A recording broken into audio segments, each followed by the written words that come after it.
नमस्कार, ऑपरेशन पाकिस्तान देख रहे हैं आप। मैं हूं आपके साथ पूजा।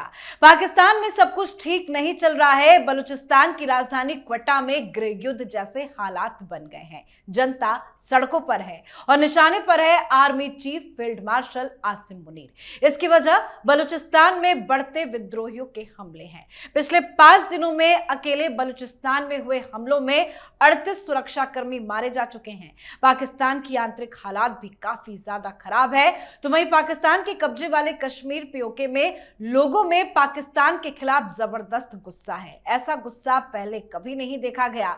सड़कों पर हजारों लोग उतर आए हैं और इंसाफ की मांग कर रहे हैं।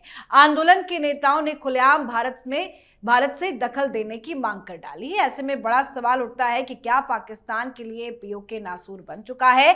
क्या पीओके के प्रदर्शनों और पाकिस्तान के खिलाफ बढ़ती नफरत के चलते पाकिस्तानी आका इस इलाके को खुद भारत को सौंप देंगे? साथ ही पानी पाकिस्तान की मुसीबत बन चुका है। तो क्या कुछ चल रहा है पाकिस्तान के अंदर, आज इसी पे चर्चा करेंगे। मेरे साथ स्टूडियो में मौजूद हैं कैपिटल टीवी के editor in chief doctor Manish Kumar और हमारे सहयोगी राज सिंह। आप दोनों का बहुत बहुत स्वागत है। धन्यवाद। सर, बलूचिस्तान में तो हर दिन बवाल बढ़ता ही जा रहा है। क्यों आखिर ये गृह युद्ध जैसी स्थिति आ खड़ी हो गई है? देखिए, गृह युद्ध जैसी स्थिति आई नहीं है, गृह युद्ध चल रहा है। It is already there. आपने बताया कि पिछले एक सप्ताह के अंदर 38 से 40 लोग जो है वो सैनिक मारे गए, लेकिन ये डायवर्जन है, खेल कहीं और हो रहा है। कल एक खबर आई,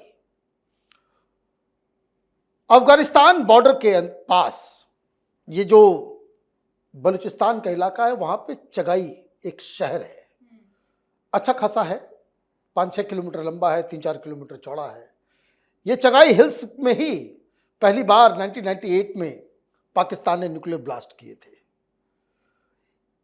इसके ऊपर बलूचिस्तान बीएलए का कब्जा हो गया है। ये कल खबर आई। वहां के बैंक, सरकारी दफ्तर, पुलिस थाना, सब कुछ, आर्मी वार्मी सबको भगा दिया और लिटरली पूरे शहर पे इन लोगों ने कब्जा कर लिया। हालांकि पाकिस्तान की सेना की तरफ से बताया जा रहा है कि वो ऑपरेशन लॉन्च कर रहे हैं, ऑपरेशन जो है हो रहा है, जो वहां पे एंटी नेशनल लोग हैं, जो बीएलए के टेररिस्ट हैं, उनको भगाया जाएगा, उनको जो है इलाके को जो सुरक्षित किया जाएगा। काम हो गया। क्यों काम हो गया? आप देखिए कि क्या हुआ है। ये जो चगाई हिल्स है, ये वो जगह है, वो इलाका है जहां पाकिस्तान का गोल्ड और कॉपर का खजाना है। वहीं पे जो रेयर अर्थ मटेरियल्स को लेकर के है ना, ये जो डील कर रहे थे पाकिस्तान के साथ और चाइना और सारा कुछ, the message has been delivered कि पाकिस्तान के हाथ में कुछ भी नहीं है, वहां न कोई इन्वेस्टमेंट हो सकता है, न कुछ हो सकता है। ये सारी चीजें तो चली रही है कि घुस करके आपके एक आर्मी कैंप के अंदर एक ट्रक लेकर के घुसा और 30 लोगों को मार के खत्म कर दिया। ये पिछले सप्ताह की बात है, इस 40 में एडेड नहीं है। रोज 8-10 कहीं न कहीं कुछ चल रहा है। बलूचिस्तान में, खैबर पख्तूनवा के अंदर भी वैसे ही जो है आंदोलन चल रहा है और खैबर पख्तूनवा के लोग तो अब पीओके वालों को समर्थन दे रहे हैं कि ठीक हो रहा है वहां। अब कोई वहां पाकिस्तान का नाम लेने वाला नहीं है। ओपनली कहा जाता है कि भाई हम हिंदुस्तान का दरवाजा खोलेंगे। हिंदुस्तान का दरवाजा खोलने का मतलब समझे कि फिर वो कश्मीर जो हिंदुस्तान के साइड का है उसके साथ हम मिल जाएंगे। अब ये सब तो बड़ी बात है, लेकिन अभी क्या हो रहा है, जो वहां इंटरनल सिचुएशन है, ये सारे लोग जो कहाँ, वो मुनीर गया था ना वहां भिखारी की तरह लंच खाने के लिए ट्रंप के पास और बेच के आया रेयर अर्थ मटेरियल और ये सारी चीजें। अब करते रहो। दुनिया को ये मैसेज बीएलए देने में कामयाब रहा है कि ये पूरा का पूरा बलूचिस्तान, ग्वादर से लेकर के चगाई से लेकर के जो नॉर्थ वेस्ट फ्रंटियर जोन है, वो सारा इलाका, वहां पाकिस्तानी आर्मी और पाकिस्तानी प्रशासन का कोई वहां पे दखल नहीं है। And that's all they wanted to prove. अब पाकिस्तान की जो इंटरनेशनल स्टैंडिंग जो है वो और खराब होती बिल्कुल। चली तो जाएगी। एक एक इलाके जो है वो बेले अपने कब्जे में जिस तरह से ले रहा है, नो डाउट एक बहुत बड़ी चुनौती ये तो पाकिस्तान के लिए है, लेकिन इस चुनौती से क्या आसिम मुनीर उभर पाएंगे या बेले और ज्यादा दबाव बनाएगी और आसिम मुनीर को सरेंडर करना पड़ेगा? नहीं, देखिए, उभरने की तो कोई संभावना नहीं। मैं आपको बताऊंगा कैसे उनको बड़ा झटका लगा है, लेकिन मैं एक चीज आपको बता दूं, बलूचिस्तान में जो हो रहा है संख्या अलग अलग आ रही है। 6 जुलाई से जो पिछली खबर आई है तकरीबन 54 लोग मारे गए वहां पे, जिसमें कि 42 सिर्फ पुलिस पर्सनल हैं और आर्मी पर्सनल हैं, बाकी सब सिविलियन हो सकते हैं। तो चूंकि वहां जो नंबर होता है उसको कई बार छुपाया जानकारी जाता है, नहीं दी बिल्कुल, जाती है, हाँ। इसलिए अलग अलग जगह से अलग अलग वो खबर आ रही है। समस्या क्या है वहां पे, ये जो टीटीपी है, तहरीक तालिबान पाकिस्तान जो है, वहां पे जिस तरह से पाकिस्तान ने उनको दबाने की कोशिश की है, अब बलूचिस्तान में तो बहुत पहले से चल रहा है, ठीक है, अब वो कराची तक भी पहुंच गए हैं।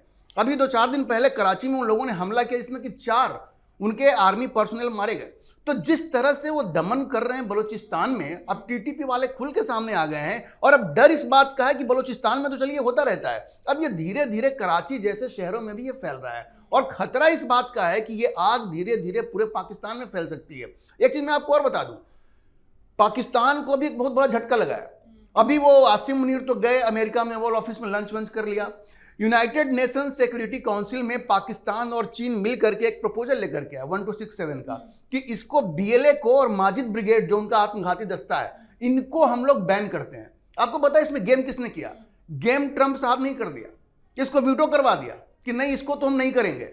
मतलब देखिए, अमेरिका भी गेम खेल रहा है। ये इतना नहीं कि ट्रंप इनके पाले में आ गए हैं, वरना अगर वो वीटो नहीं होता तो ये पास हो सकता था वहां पे। तो समस्या ये है कि बीएलए को और माजिद ब्रिगेड को जो सपोर्ट मिल रहा है वो आसिम मुनीर के लिए बहुत बड़े खतरे का संकेत है और ये सीधा इशारा है कि पाकिस्तान बीएलए को जिस तरह से दबाना चाह रहा है वो नहीं दबा सकता, क्योंकि दुनिया की बड़ी ताकतें उसके पीछे खड़ी हैं। और ये वजह है कि इनका मन अब इतना बढ़ रहा है कि बलूचिस्तान के बाद भी जाकर के वहां पहुंच गए, कराची में पहुंच गए। और जिस तरह से पाकिस्तान अफगानिस्तान के ऊपर हमले कर रहा है, देखिए बुज़दिली की भी एक सीमा होती है। आप देखेंगे ये जो बीएलए जो हमला करता है ये हमेशा आर्मी पर्सनल पे करता है। ये जो आर्मी के लोग हैं, पाकिस्तान क्या करता है, अंधाधुंध बमबारी करता है अफगानिस्तान में। अभी उसने कितने सिविलियंस को मार दिया, 28 सिविलियन को मार दिया उसने। अंधाधुंध बमबारी होती है वहां पे, अब उसका रिएक्शन हो रहा है। अफगान ऐसे लोग हैं जो कभी दबने वाले नहीं हैं और पाकिस्तान के साथ समस्या ये है कि अफगानिस्तान और जो अफगान हैं वो खुल करके अब पाकिस्तान के ऊपर आक्रमण कर रहे हैं, टीटीपी को सपोर्ट कर रहे हैं, अपने लोगों को भेज रहे हैं। तो आप देखेंगे ये जो आग है बलूचिस्तान से जैसे आप कराची तक फैली है, धीरे धीरे पूरे पाकिस्तान में फैलेगी। और पहले से जो ग्रुप्स है जो खैबर पख्तूनख्वा में है, ये सारे लोग सब मिल करके पाकिस्तान को टुकड़े टुकड़े कर देंगे। अब ज्यादा दिन बचने वाला नहीं है। बिल्कुल, एक और आग है, पानी की आग। कभी सूखे से परेशान हो जाते हैं, कभी भारी बारिश हो जाती है। जिस तरह की जो खबरें आ रही है कि अलग अलग डैम खोले जा रहे हैं, उससे पाकिस्तान किस तरह से परेशान हो गया देखिए, 3 दिन पहले तक ये बवाल मचा हुआ था कि पानी नहीं है, सुखाड़ है। अगर आप सोशल मीडिया पे जाए तो वहाँ बहुत सारे सोशल मीडिया पे जो है वो वीडियोस आ रहे थे कि सिंध का पानी कितना कम हो गया, कैसे मई जून के बाद जो है नदियाँ जो है यहाँ तक आ जाती थी, अभी कुछ नहीं है। तो 2 दिन पहले तक सुखाड़ से परेशान, और हिंदुस्तान में तो बारिश हो ही रही है।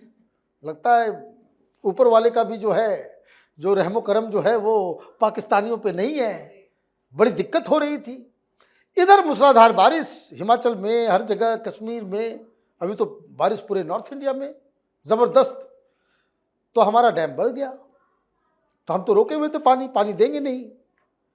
तो सरारा डैम को जो है खोल दिया गया।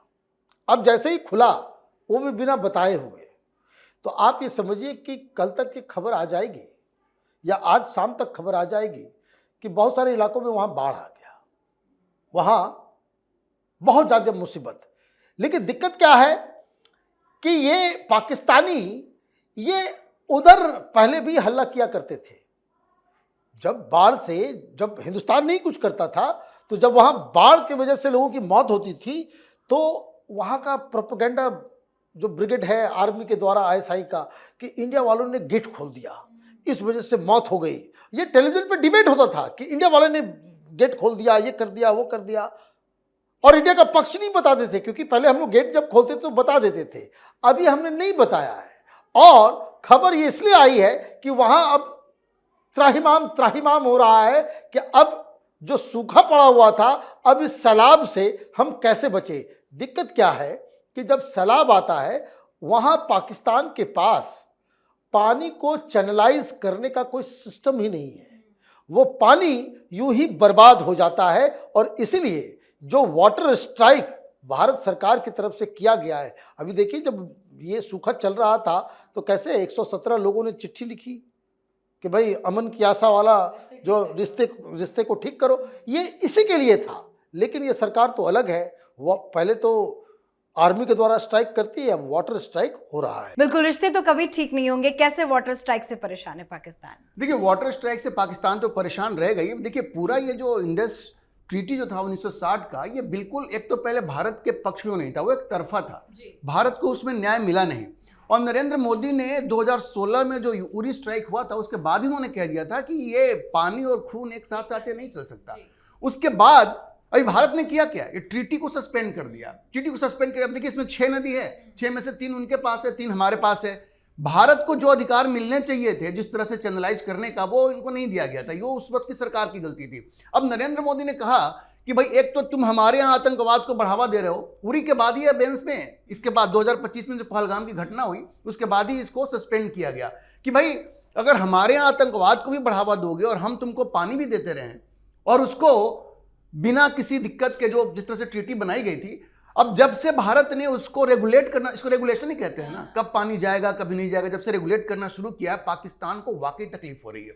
और पाकिस्तान ने तब कहा कि भाई भारत पानी को वेपनाइज कर रहा है, उसको हथियार के तौर पर इस्तेमाल कर रहा है। अब हेग में जो कोर्ट ऑफ आर्बिट्रेटर्स है वहां पर ये लोग गए हैं और उसने एक अवार्ड दे दिया कि नहीं भाई भारत जो कर रहा है वो गलत है। इस तरह से भारत को वहां पे जो हाइड्रो पावर का जो प्रोजेक्ट लगा हुआ है उसको इस्तेमाल नहीं करना चाहिए। वो इससे सीधे जुड़ा हुआ नहीं था, वो ये कहा कि जिस तरह से आप वहां पे हाइड्रो पावर का प्लांट बना रहे हैं वो ठीक नहीं। भारत ने उसको बिल्कुल रिजेक्ट कर दिया और कहा कि हम तो उसको मानते ही नहीं है।